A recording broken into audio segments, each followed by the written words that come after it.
하나님 감사합니다. 오늘도 주님 앞에 나아갑니다. 하나님 말씀 우리가 보고 또 그 말씀 안에서 하나님을 발견하고 하나님 말씀 그 말씀 뜻대로 살기 위해서 나아갑니다.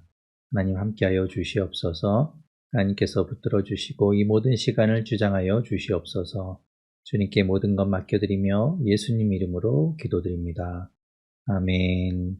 우리 지난 시간에 무슨 이야기 했냐면 우리 20장 45절에서부터 49절까지의 말씀이 그 앞에 나오는 그렇게 하나님께서 이스라엘의 반역의 역사, 배반의 역사를 말씀하시다가 뒷부분에 가면 그렇지만 내가 그들을 다시 이방 나라 흩어진 그들을 다시 모으고 그들을 데리고 와서 하나님의 거룩한 산에서 예배하게 하겠다라고 말씀하셨죠. 그렇게 하나님께서 회복을 말씀하신 이후에 45절부터 49절까지의 말씀은 다시 심판에 대한 이야기가 나오고 있기 때문에 좀 문맥적으로 매끄럽지가 않았습니다. 그래서 오늘 이제 21장을 볼 때 그 20장 45절에서부터 49절까지의 말씀을 같이 붙여서 보는 것이 오히려 더 자연스럽겠다 해서 이제 그 이야기를 오늘로 미루었었죠. 자, 그렇기 때문에 이제 오늘 말씀을 볼 때 이제 21장부터 24장까지의 말씀을 볼 건데 그 전에 우리 지난 시간에 보았던 20장 45절에서부터 49절까지의 말씀을 21장에 같이 우리 이어서 붙여서 같이 보도록 하겠습니다. 그래서 20장 45절을 보겠습니다.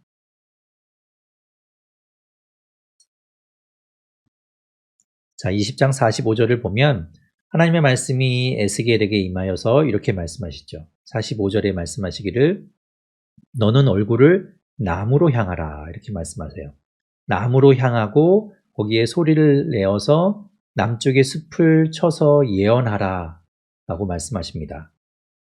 그러면서 이 남쪽의 숲에게 이르기를 47절 중간쯤에 보면 내가 너의 가운데에 불을 일으킬 것이다 라고 말씀하세요. 그리고 그 불이 꺼지지 않고 47절 끝부분에 보면 남에서 북까지 모든 얼굴이 그슬릴 것이고 모든 것을 불태우시겠다라고 말씀하세요. 48절 중간에 말하죠. 그것이 꺼지지 아니하리라 이렇게 말씀하십니다. 그렇게 해서 이제 에스겔에게 하나님께서 말씀을 주시고 에스겔이 그 말씀을 전하게 되죠. 이 말씀은 비유의 말씀입니다. 하나님께서 이 남쪽의 숲, 그리고 불을 일으키시는 것, 뭐 이런 것들을 다 비유적으로 하나님께서 말씀하고 있는 내용이에요. 그런데 이제 에스겔이 이 말씀을 선포할 때 사람들은 어떻게 받아들였는가 하면 47절에 이 에스겔을 향하여 이렇게 이야기합니다. 47절 중간에 말하죠. 그는 비유로 말하는 자가 아니냐. 그가 이야기하는 건 맨날 이렇게 비유로 이야기하고 제대로 이야기하지 않고 그리고 그 비유로 말한다는 것 자체를 이 선지자를 가지고 조롱하고 야유하고 비난하는 그런 이야기라고 볼 수 있는 것이죠. 우리가 예레미야서를 볼 때 예레미야를 향해서 거짓 선지자들이 계속해서 그런 이야기를 했죠. 그가 선포하는 그 메시지를 듣기 싫어하고 그를 때리기도 하고 또 그를 조롱하기도 하고 그리고 배척하기도 하고 뭐 그런 여러 가지 모양으로 반감을 표했던 것을 보았습니다. 마찬가지로 에스겔에게도 하나님의 말씀을 전하는 이 에스겔에게 또 그들이 이렇게 이야기하는 거예요. 너는 비유로 말하는 것 아니냐. 비유만 말할 줄 아는 거 아니냐라고 이야기한다는 것이죠. 자, 이 이야기가 무슨 뜻인가 하면 21장에 보면 1절부터 7절까지의 말씀이 있는데 이 앞에 있는 이 20장 45절에서부터 49절까지의 말씀을 그 말씀이 비유였는데 그것을 21장 1절에서부터 7절까지의 말씀을 그것을 풀이해 주고 있어요.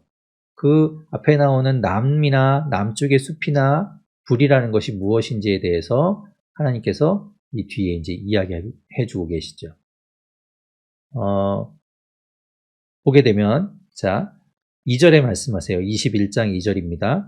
인자야, 너는 얼굴을 예루살렘으로 향하여 성소를 향하여 소리내어 이스라엘 땅에 예언하라 이렇게 말씀하시거든요. 그래서 여기 20장 46절에서 말씀하던 그 남으로 향하여 남쪽의 습을 향하여 이렇게 예언하라 하셨던 그 이야기는 바로 예루살렘을 향하여 예루살렘의 성전을 향하여 이렇게 이야기하라라는 것으로 우리가 해석할 수 있는 것이죠. 그래서 그 앞에 20장 끝부분에서 그가 내가 너의 가운데에 불을 일으켜서 모든 푸른 나무와 모든 마른 나무를 태워 없애겠다라고 말씀하셨는데 그것이 무엇인가 하면 21장 3절에 보면 그 불이 바로 칼을 이야기합니다. 칼은 전쟁을 이야기하죠. 그러니까 이제 바벨론에 의해서 이제 이스라엘 가운데 이제 전쟁이 일어나게 될 텐데 그것을 이야기하고 있어요. 그래서 3절에 보면 중간에 내 칼을 칼집에서 빼어 의인과 악인을 내게서 끊을지라 이렇게 말씀하셨습니다. 그래서 여기서 보면 의인과 악인을 심판하신다. 하나님께서 의인과 악인을 의인도 다 뭐 심판해서 없애고 이런 것이 아니라 의인과 악인을 이제 구별해서 이제 심판하시는 것이죠. 그것을 이야기한 것이 그 앞에 있는 20장 47절에서 중간에 이야기한 불을 일으켜서 푸른 나무와 마른 나무를 없애고 심판하신다는 것을 이제 해석해 주고 있는 것이죠. 그리고 4절 끝에도 보면 모든 육체를 남에서 북까지 7인이 이렇게 말씀하시면서 그것이 심판, 남쪽에서부터 북쪽까지 온 이스라엘을 하나님께서 다 심판하신다라는 것을 이야기하고 있습니다. 그래서 앞부분에서 이제 20장 끝부분에서 그 불이 꺼지지 않을 것이다 라고 이야기했었는데 여기 보면 5절에 이렇게 말씀하시죠. 중간에 보면 칼이 다시 꽂히지 아니하리라 이렇게 말씀하세요. 하나님이 이제 심판의 그 칼날을, 심판을 중간에 멈추지 않고 하나님의 심판을 온전하게 이루어질 것이다 라는 것을 말씀하고 있는 것이죠. 에스겔이 그 심판 이스라엘이 멸망하는 것을 보면서 마음 아파하고 그것이 눈물의 선지자라는 별명에 맞게 그가 참 탄식했던 것처럼 에스겔 또한 이 슬픈 소식을 듣고 탄식하게 되겠지요. 그래서 6절에 말합니다. 탄식하되 너는 허리가 끊어지듯 탄식하라. 그들의 목전에서 슬피 탄식하라 이렇게 말씀하세요. 당연하겠죠. 그런 슬픈 소식을 이렇게 전해야 하는 에스겔 또한 슬퍼하고 탄식할 수밖에 없는 겁니다.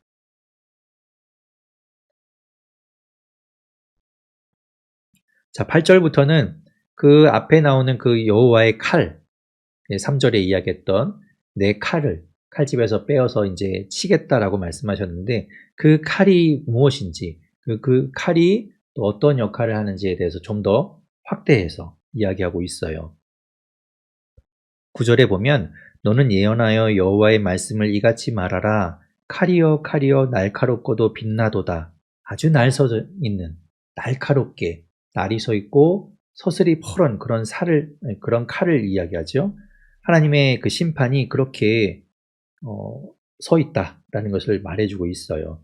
10절에 보면 그 칼이 날카로움은 죽임을 위함이며, 그죠? 그 날카롭게 하나님이 아주 그 심판의 칼을 갈고 계신 것을 보여주고 있고 그 칼이 빛남은 번개같이 되어 빠르게 심판하실 것을 말씀하고 있는 거예요. 그렇게 이제 하나님의 그 확실한 심판이 지금 이제 임할 것을 이야기하고 있는 것입니다. 그런데 보면 10절 뒷부분에 보면 그런 하나님의 칼날이 그 심판이 다가오고 있는데 어떻게 우리가 즐거워하겠냐라고 말하면서 내 아들의 규가 모든 나무를 업신여기는도다 이렇게 이야기하고 있어요. 이 말이 무슨 말인가? 내 아들의 규가 모든 나무를 업신여긴다라는 말, 이 말이 사실은 이 문맥적으로도 그렇고 어떤 말인지 정확하게 해석하기가 좀 어려운 말입니다. 이 아들의 규라는 것 자체가 이제 히브리어로 막대기를 의미하기도 하는데요. 그 아들의 막대기가 모든 나무를 업신여긴다라는 그 이야기가 무슨 이야기인가? 여기서는 좀 이해하기가 좀 어려운데 뒤에 이제 한 번 더 나오기 때문에 그것과 연결해서 보면 우리가 좀 나중에 이제 뒷부분 이야기할 때 좀 생각해 보면 조금 이제 이해할 수 있을 것 같긴 해요. 자, 어쨌든 이제 10절 뒷부분에 이런 이야기가 나온다는 걸 기억해 주시고요. 내 아들의 규가 모든 나무를 업신여기는도다. 자, 그러고 13절에 가면 이렇게 말씀하시죠. 이제 그 하나님의 칼이 이제 심판하고 그들을 이제 그 칼에 넘긴 바 되게 할 것이다라고 12절에 이야기한 이후에 13절에 보면 이것이 시험이라. 만일 업신여기는 규가 없어지면 어찌할까? 이렇게 하나님 말씀하세요. 이 업신여기는 규가 없어지면이라는 말이 앞에 이 10절에서 이야기한 그 아들의 규가 모든 나무를 업신여긴다고 했는데 그 이야기겠죠. 그 모든 나무를 업신여기는 내 아들의 규, 그것이 바로 이제 업신여기는 규일 겁니다. 그것이 없어진다면 어떻게 되겠느냐? 이것이 하나님의 말씀이죠. 자, 여기서도 어떤 이 규, 업신여기는 규, 내 아들의 규가 그것이 무엇을 의미하는지 명확하지 않죠. 그렇지만 한 번 더 등장하고 있습니다. 자, 여기 보면 그 하나님의 칼날, 하나님의 그 칼이 날카롭고 빛나고 있는데 그 칼이 무엇인가?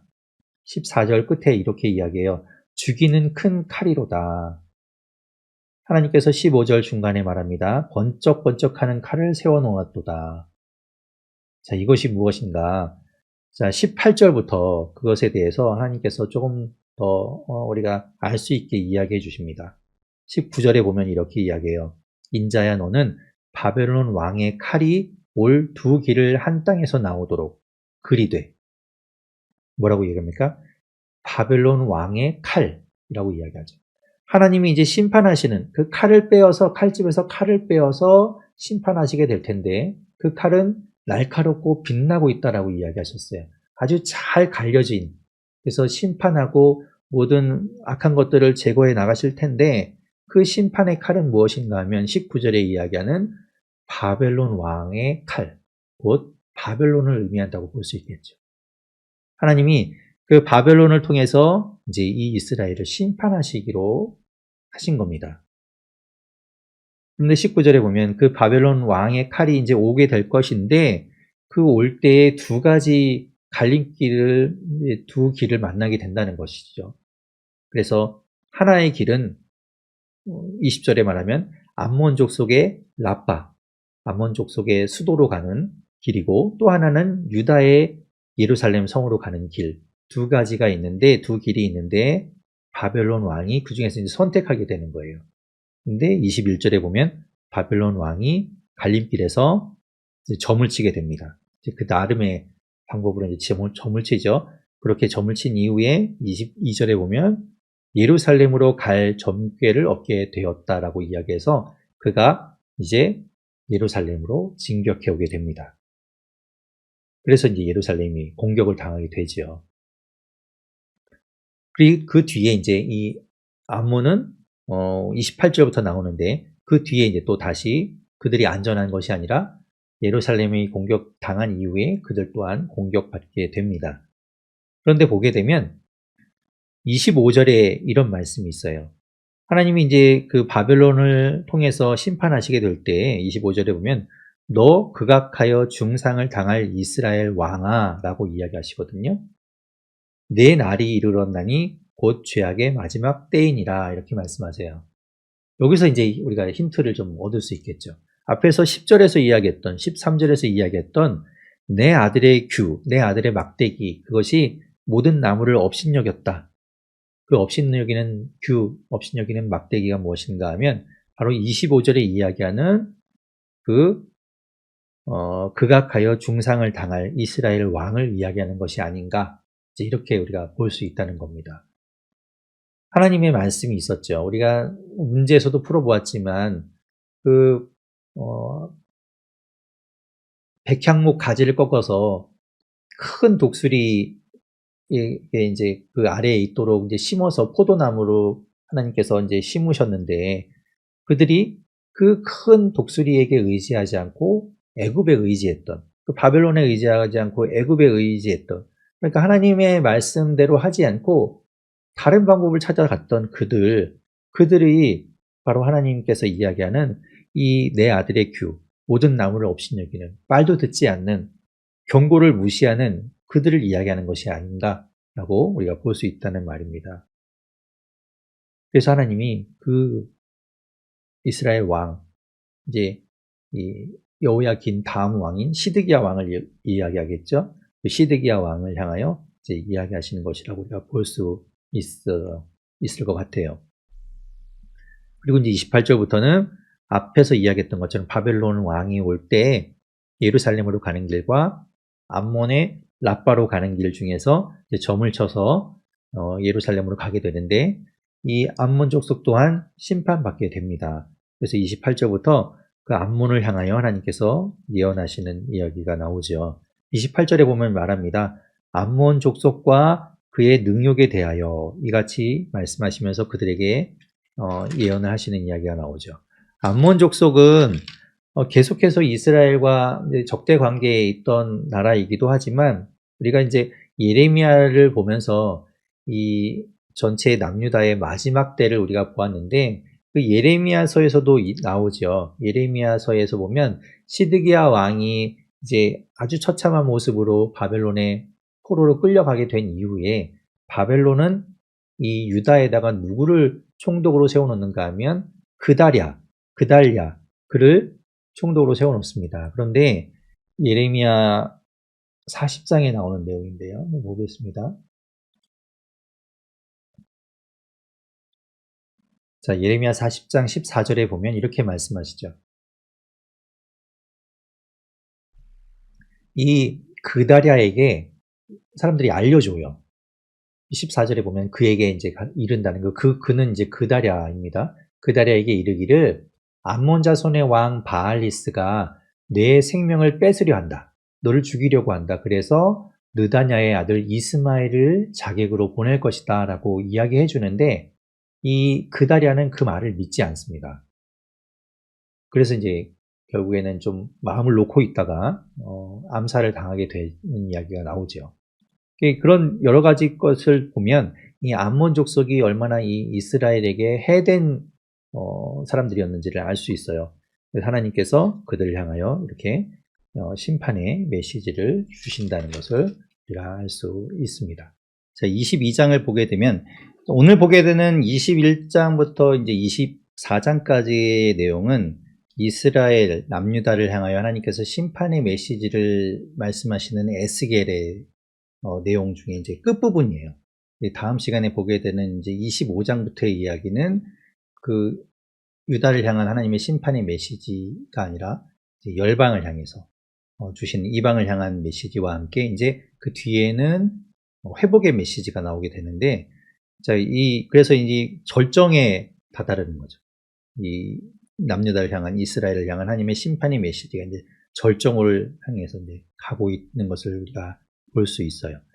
22절에 보면 이렇게 하나님께서 이야기하십니다. 이 예루살렘, 이 남유다가 어떠한 추악한 죄들을 범하고 있는지 그들의 죄악에 대해서 하나님께서 말씀하고 있는 것을 볼 수 있습니다. 2절에 말씀합니다. 인자야 내가 심판하려느냐, 이 피 흘린 성읍을 심판하려느냐, 그리하려거든 자기의 모든 가증한 일을 그들이 알게 하라. 그래서 그들의 모든 가증한 일에 대해서, 그들이 얼마나 잘못하고 있는지에 대해서 이야기합니다. 이 예루살렘, 그 하나님께서 너무너무 사랑하는 그 예루살렘이 3절 중간부터 하나님은 이렇게 말씀하세요. 자기 가운데에 피를 흘려 벌받을 때가 이르게 하며 우상을 만들어 스스로 더럽히는 성이라고 이야기하세요. 우리가 이전에 이제 16장에서 그 남유다 예루살렘을 향해서 그가 버려진 아이였지만 그가 하나님께서 돌보셔서 이제 왕후의 자리에까지 오르는 것을 비유로 말씀하셨는데, 이제 비슷하죠. 이들을 하나님께서 구원하셔서 이제 하나님의 자녀로 삼으셨는데도 불구하고 그들은 자기 가운데 피를 흘려서 벌받을 때를 이르게 하고 우상을 만들어서 스스로 더럽혔다라고 하나님 말씀하고 있죠. 그러면서 이제 6절부터 보면 그들이 얼마나 죄악을 범하고 있었는지에 대해서 하나님께서 일일이 하나하나 다 말씀하고 있습니다. 이스라엘 고관들, 6절에 말하죠. 이스라엘 모든 고관은, 그러면서 그들의 죄를 이야기하고 계세요. 또 이 이야기가 얼마나 참 추악한지 그 모든 것들을 쭉 이야기하고 계시면서 13절에 그것들을 요약해서 말씀하시기를 네가 불의를 행하여 이익을 얻는 일과 내 가운데에 피 흘리는 일로 말미암아 내가 손뼉을 쳤나니, 손뼉을 쳤다는 이야기는 뭐 좋아서 기뻐서가 아니라 화가 나서 손뼉을 치는 것을 이야기하죠. 그들의 모습이 얼마나 죄악되고 정말 추악했는지 하나님께서 화가 나셨다는 것을 이야기하고 있어요. 그러면서 이제 하나님께서 17절부터 이제 그들을 향해서 하나님이 심판하실 것을 이야기하고 있는 겁니다. 18절에 말하죠. 이스라엘 족속이 내게 찌꺼기가 되었나니 곧 풀무불 가운데에는 노시나 주석이나 쇠나 나비나 은의 찌꺼기로다. 그래서 말하는 찌꺼기는 광물에 아주 정제된 아주 좋은 광물을 얻어야 됨에도 불구하고 그 안에 들어가 있는 불순물들을 이야기하죠. 이스라엘 족속이 그렇게 불순물처럼 있어서는 안 되는 그런 것처럼 되었다는 것을 이야기해요. 그래서 하나님께서는 그 모든 찌꺼기들, 그 모든 악한 것들을 다 모아서 심판하신다라고 말씀하죠. 20절에 말합니다. 사람이 은이나 노시나 쇠나 나비나 주석이나 모아서 풀무불 속에 넣고 불을 불어 녹이는 것과 같이 내가 노여움과 분으로 너희를 모아 거기에 두고 녹이리라. 모든 죄악된 것들을 다 심판하고 없애기 위해서 하나님께서 그렇게 하신다라고 이야기하고 있죠. 자, 그러면서 23절부터는 그들의 죄악을 다시 한번 하나님 반복해서 이야기하면서 그 죄를 다시 한번 일깨워주고 계세요. 그들이 누구인가? 25절에 말합니다. 그 가운데에서 선지자들의 죄악, 그것이 무엇인가를 25절에서 이야기하고 있어요. 그리고 26절에는 그 제사장들은 또 어떤 죄를 범하고 있었는가? 그리고 27절에는 그 가운데에 그 고관들이라는 건 리더들을 이야기하죠. 지휘자들, 그들이 어떤 죄를 범하고 있었는가? 그런 것들에 대해서 하나님께서 다시 한번 말씀하시면서 일깨워주고 있습니다. 29절에 말합니다. 이 땅 백성은 포악하고 강탈을 일삼고 가난하고 궁핍한 자를 압제하고 나그네를 부당하게 학대하였으므로 이 땅을 위하여 성을 쌓으며 성 무너진 데를 막아서서 나로 하여금 멸하지 못하게 할 사람은 내가 그 가운데서 찾다가 찾지 못하였으므로 그 안에 의인이 없다는 겁니다. 그 모든 하나님의 심판을 막아줄 사람이 없다는 거예요. 그래서 하나님의 진노가 심판이 임하게 된다. 하나님이 그들이 행한 대로 갚아주신다. 이렇게 말씀하고 있습니다. 23장을 볼까요? 23장과 24장도 마찬가지로 이제 하나님의 심판의 메시지가 끝을 향해 가고 있는 것을 보여주고 있는데 23장에 보면 하나님께서 이 유다, 이스라엘 그리고 이전에 이미 지금 이제 남유다가 멸망하는 시기니까 이전에 이미 멸망한 북이스라엘까지도 하나님께서 함께 이제 이야기하시는 내용을 우리가 볼 수 있습니다. 자, 보면, 그래서 이제 이스라엘을 의인화해서, 이야기하고 있는 것을 볼 수 있죠. 2절에 말합니다. 두 여인이 있었는데, 한 어머니의 딸이라. 이제 그 둘을 딸에 비유해서, 여인에 비유해서, 우리가 16장에서도 여인에 비유한 것을 보았는데, 여기서도 이제 여인에 비유합니다. 하나님의 그 사랑스러운 그 신부와도 같은 그 여인의 비유에서 하나님 말씀하시면서 3절에 말하기를 그들이 애굽에서 행음하되 라고 이야기하시죠. 그 한 어머니에게서 나온 두 딸, 자매가 있는데 그들이 애굽과 행음하였다라고 이야기하고 있어요. 근데 그것이 이제 어렸을 때 행음하였다라는 것을 이야기하죠. 우리가 20장에서 보면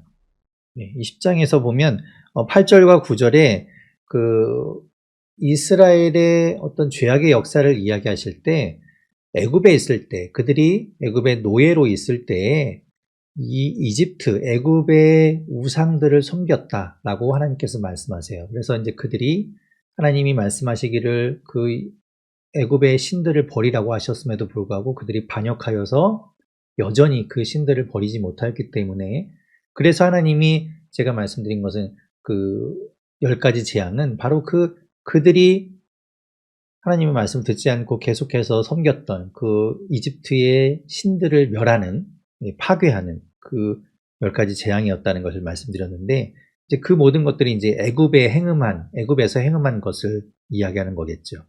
그리고 이렇게 두 여인으로 한 어머니에서 갈라져 나온 이 두 여인, 이제 남유다와 북이스라엘을 이야기하는데, 이 남유다와 북이스라엘도 각각 그들이 이제 분열 왕국이 되면서 갈라졌을 때 각각 어려운 일을 만나면 그때 당시에 가장 강대국이었던 애굽에 기대려고 했어요. 애굽을 찾아가고 애굽에 기대려고 했고, 애굽의 힘을 얻어서 무언가를 해보려고 했고, 그 모든 것들을 다 이제 애굽에서 행음한 것으로 하나님께서 이야기하고 있죠. 4절에 이야기합니다. 그 이름은 형은 오홀라, 아우는 오홀리바, 이렇게 이야기하세요. 형이라고 이야기하니까 이제 우리 식으로 이야기하면 형은 남자죠. 근데 여기서는 형이라고 번역하긴 했는데 원래는 언니가 되겠죠. 원래 히브리상에서도 이제 여성 명사를 사용하기 때문에 언니라고 하는 것이 좀 더 정확할 겁니다. 그 언니의 이름은 오홀라, 그 동생의 이름은 오홀리바라고 이야기합니다. 그런데 4절 끝에 이야기하기를 그 오홀라와 오홀리바는 뭘 얘기하는가 하면, 오홀라, 그 언니는 사마리아, 북이스라엘을 이야기하고, 오홀리바, 그 동생은 예루살렘을, 남유다를 이야기하는 것이다 라고 말씀하고 있죠. 원래 오홀라라는 말은 장막을 소유한 여인이라는 뜻을 가지고 있습니다. 그리고 오홀리바는 장막이 그녀 가운데 있다라는 뜻을 가지고 있어요. 여기 보면 둘 다 오헬이라고 하는 이 장막이라는 단어가 다 들어가 있습니다. 거기에서 파생된 말이라고 볼 수 있는데, 이 오홀리바에 나오는 그 오헬이 들어간 그 장막이라는 말 자체는 그냥 천막을 이야기하기도 하지만 성막을 이야기하기도 해요. 그러니까 뭐 그런 뜻을 가지고 있어요. 그러니까 그런 그 하나님의 성소라는 개념으로 본다면 이 오홀라와 오홀리바는 어떤 뜻인가 하면, 오홀라라는 뜻은 장막을 소유한 여인이다라는 뜻을 가지고 있어서 내가 그 하나님의 성막을 가지고 있다라고 주장한다는 거예요. 그런데 사실 북이스라엘은 성막을 가지고 있지 않았죠. 그러니까 거짓된 그들만의 성막을 갖고 있던 것을 이야기할 수 있겠고, 오홀리바는 장막이 그녀 가운데 있다, 실제로 존재한다는 이야기이기 때문에 이 남유다의 예루살렘에 성전이 있었던 것을 우리가 이야기한다라고 또 해석할 수도 있을 겁니다. 그렇게 이제 어쨌든 이 오홀라와 오홀리바를 이제 의인화해서 이 이스라엘을 이야기하실 때 5절부터 보면 오홀라, 그러니까 북이스라엘 사마리아가 행한 일들, 그리고 그를 향한 하나님의 심판이 나오고 있어요. 그래서 오홀라에게 하나님께서 이야기하시는데, 5절 끝에 보면 그들이 아수르 사람을 사모하여서, 그리고 그 아수르와 행음하였다, 하나님 말씀하고 있고, 8절에 보면 그가 젊었을 때 애굽 사람과 동침하매, 그러니까 또 애굽하고도 행음했다 라고 이야기하면서, 그러니까 아수르와 애굽에 기대려고 하는, 그들의 문화를 닮아가려고 하고 그 우상을 섬기려고 했던 그들을 하나님께서 책망하고 있는 것을 볼 수 있죠. 그래서 하나님께서 아예 이들을 9절 끝에 보면 그가 연애하는 아수르 사람의 손에 아예 넘겨서 그가 수치를 당하게 만들었다라고 말씀하고 있죠. 그렇게 북이스라엘이 아수르에 의해서 멸망하게 되죠. 그리고 11절부터는 오홀리바, 그 동생인 이 예루살렘, 남유다를 향한 하나님의 말씀이에요. 그거 보면 11절에 보면 말하죠. 아우 오홀리바가 그 언니가 당하는 것을 보면서도 그 언니보다 더 음욕을 행하고 더 악행을 해 저질렀다라고 말씀하고 있어요. 12절에 말하기를 그의 이웃 아수르 사람을 연애하였다. 아수르와 기대려고 했고, 또 15절 끝에 보면 갈대아 바벨론 사람에게도 행음하고 그들에게도 손을 뻗치려고 했죠. 그리고 19절에 보면 애굽과도 손을 잡으려고 했습니다. 그런 것들을 하나님께서 다 이야기하고 있어요. 그것 때문에 이제 22절부터 이 오홀리바는 심판을 받게 되겠죠. 22절에 말씀합니다. 중간에 말하죠. 나는 내가 사랑하다가 싫어하던 자들을 충동하여 그들이 사방에서 와서 너를 치게 하리니.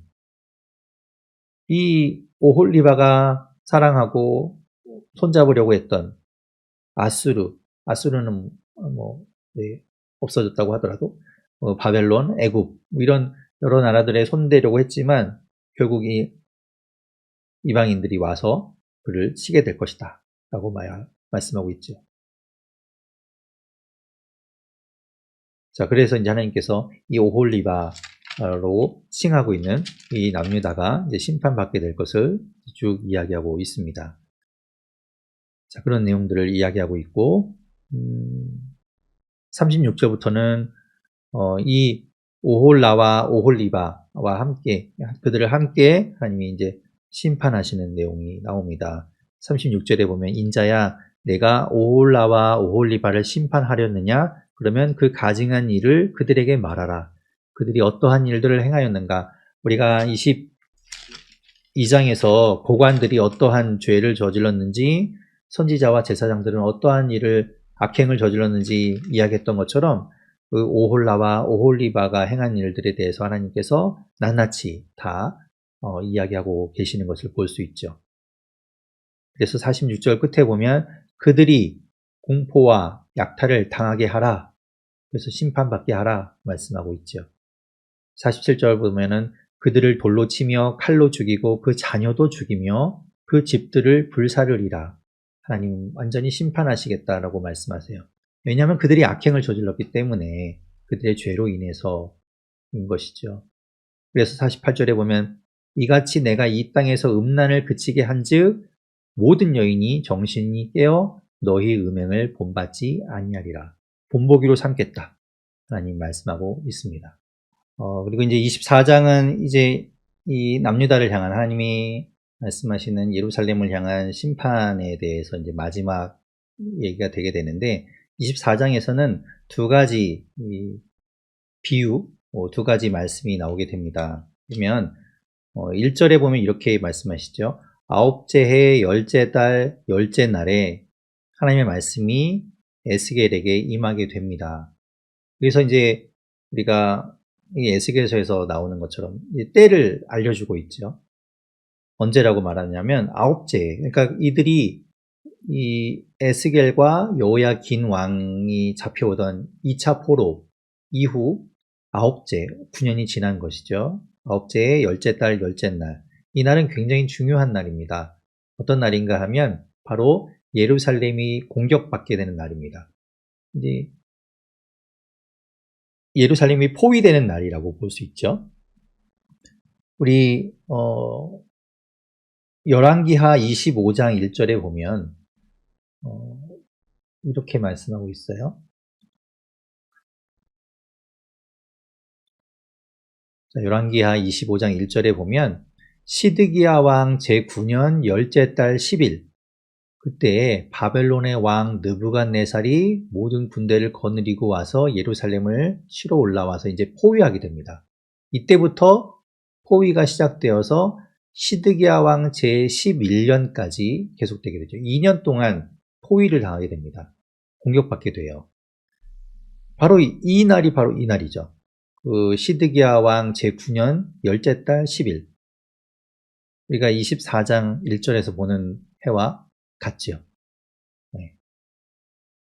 이들이 이제 포로로 잡혀온 이후에 시드기야 왕이 세워졌기 때문에 그 횟수가 이제 같아지는 거죠. 그래서 이날이 이제 예루살렘이 포위되게 되는 그런 날입니다. 우리가 이전에 이 날짜를 또 언제 이야기했냐면 20장 1절에서 보면 일곱째 해, 그러니까 7년 5월 10일에 한번 하나님의 말씀이 임하여서 이야기한 이후에 지금 24장에서 아홉째 해가 되니까 네, 약 2년 정도의 시간이 흐른 것이죠. 그래서 그때 이후에 이제 이 아홉째의 열째 달 열째 날, 그러니까 예루살렘이 포위되는 이날에 하나님의 말씀이 임하여서 에스겔이 말씀을 전하게 됩니다. 2절에 말하죠. 너는 날짜, 곧 오늘의 이름을 기록하라. 중요한 날이니까요. 그래서 기록하라. 바벨론 왕이 오늘 예루살렘에 가까이 왔느니라. 그 포위되는 걸 하나님이 이야기하시죠. 이 에스겔은 지금 바벨론의 포로로 잡혀와 있죠. 그러니까 예루살렘하고는 많이 떨어져 있음에도 불구하고 하나님이 그것을 다 이야기해 주는 것을 알 수 있어요. 그러면서 이제 3절부터 이 남유다를 향하여 비유로 말씀하고 있습니다. 너는 이 반역하는 족속, 이 남유다를 말합니다. 이 반역하는 족속에게 비유를 베풀어 이르라 라고 말씀하시면서 3절 끝에 보면 가마 하나를 걸으라고 이야기하세요. 이것은 이제 비유이기도 하면서 우리가 보았던 이 선지자들이 하는 상징 행위라고도 볼 수 있죠. 그가 실제로 가마를 하나 걸어놓고 거기다 물을 분 다음에 4절 5절에 보면 물을 붓고 양떼에서 한 마리를 골라서 그 각을 뜨고 그 고기들을 모두 다 집어넣고 뼈도 넣고 해서 아주 푹 삶으라고 이야기하죠. 푹 삶도록 이야기합니다. 나무를 잘 떼서 아주 뼈가 무를 정도로 삶으라라고 이야기하시죠. 이것이 이제 어떤 의미를 가지고 있는가를 6절부터 하나님께서 말씀하고 있어요. 보면 이 피를 흘린 성읍 예루살렘을 녹슨 가마다 하나님 말씀하시죠. 그것이 6절 중간에 나오는 이야기입니다. 녹슨 가마, 곧 그 속에 녹을 없애지 아니한 가마. 그래서 그 가마에 뭐 여러 가지를 놓고 아무리 끓여도 그것이 깨끗해지지 않겠죠. 녹슨 가마, 녹슨 그릇을 사용하니까 거기 안에서 이제 뭐 덩이 하나하나를 다 꺼내더라도 그것이 7절에 이야기하는 것처럼 그 피가 그 가운데 있고 제하여지지 않는다라는 걸 이야기하고 있는 거예요. 그래서 8절 끝에 보면 분노를 나타내어 내가 보응하겠다 하나님 말씀하시죠. 그리고 9절부터 보면 나무를 더 많이 넣어서 더 많이 쌓아서 불을 많이 피워서 거기에 그 고기가 완전히 녹아날 정도까지 국물이 다 쫄아붙고 뼈가 불탈 때, 다 태울 때까지 그래서 가마를 깨끗하게 그 안에 있는 것들을 싹 다 태워버릴 정도로 하려고 하지만 그게 되지 않는다라는 것을 이야기하죠. 이게 이제 12절에 보면 많은 녹이 그 속에서 벗겨지지 아니하며 불에서도 없어지지 아니하는도다. 그러니까 이 녹이라는 건 바로 이 피를 이야기하면서 죄를 이야기하죠. 그것을 이야기하는 것을 알 수 있고 그것이 없어지지 않는다라는 것을 하나님 말씀하고 있습니다. 그러면서 이제 13절에 보면 그 더러운 것들 중에 음란을 대표적으로 하나 예를 들어서 말씀하시면서 그것이 음란이 그 하나이다라고 말씀하시죠. 내가 너를 깨끗하게 하나 내가 깨끗하여지지 아니하니 내가 내게 향한 분노를 풀기 전에는 내 더러움이 다시 깨끗하여지지 아니하리라. 이 녹슨 가마, 이 비유를 통해서 그들의 죄악이 없어지지 않아서 하나님이 그들을 향하여 심판하신다. 그 분노를 풀지 않고 그들에게 행하신다. 그들의 죄에 보응하신다라는 것을 이야기하고 있습니다. 그리고 15절부터는 또 다른 이야기가 나오는데 하나님의 이 메시지가 이 에스겔의 삶을 통해서 보여주고 있어요. 보통의 상징 행위는 하나님께서 말씀하시면 그 행위들을 이제 선지자가 행함으로 인해서 이제 그것을 보여주는데 이 15절부터 나오는 이야기는 그가 했다기보다는 하나님께서 하신 일에 대해서 이제 그가 반응을 이렇게 하나님 말씀대로 하게 되죠. 보면 16절에 말씀합니다.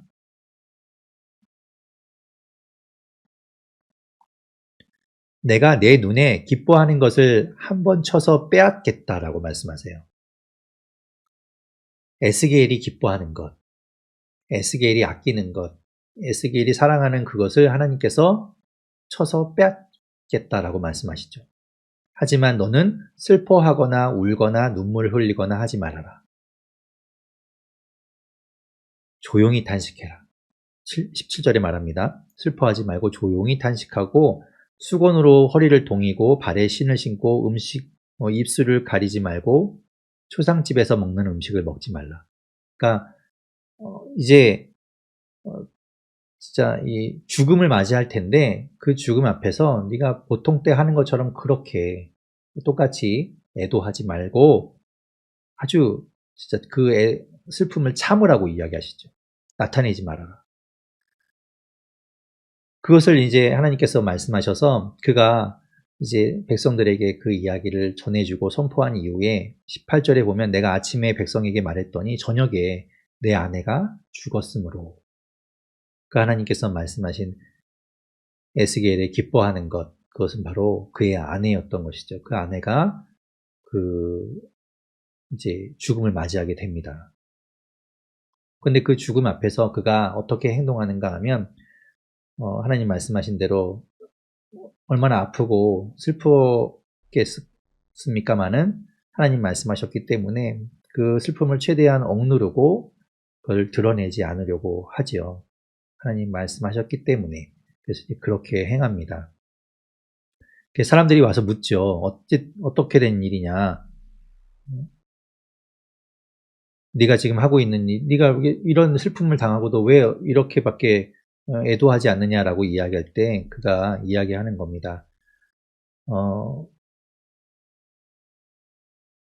21절에 말합니다. 너는 이스라엘 족속에게 이르기를 주 여호와의 말씀에 내 성소 하나님께서 기뻐하시는 그 성소 하나님이 임하시던 그 성소가 너희의 세력의 영광이요 너희 눈의 기쁨이요 너희 마음의 아낌이 되거니와 내가 더럽힐 것이며 너희의 버려둔 자녀를 칼에 엎드러지게 할 거라. 너희 또한 그렇게 슬픔을 당하게 될 것이다. 지금 예루살렘이 공격받고 무너지게 될 것이다. 너희 남아있는 그 유다에 남아있는 가족들이 지금 다 죽임을 당하게 될 것이다. 내가 지금 이렇게 슬픔을 참는 것처럼 너희도 그렇게 될 것이다 라는 것을 이 에스겔을 통해서 하나님 보여주고 있는 거예요. 그래서 24절에 말하죠. 에스겔이 너희에게 표징이 되리니 그가 행한 대로 너희가 행할지라.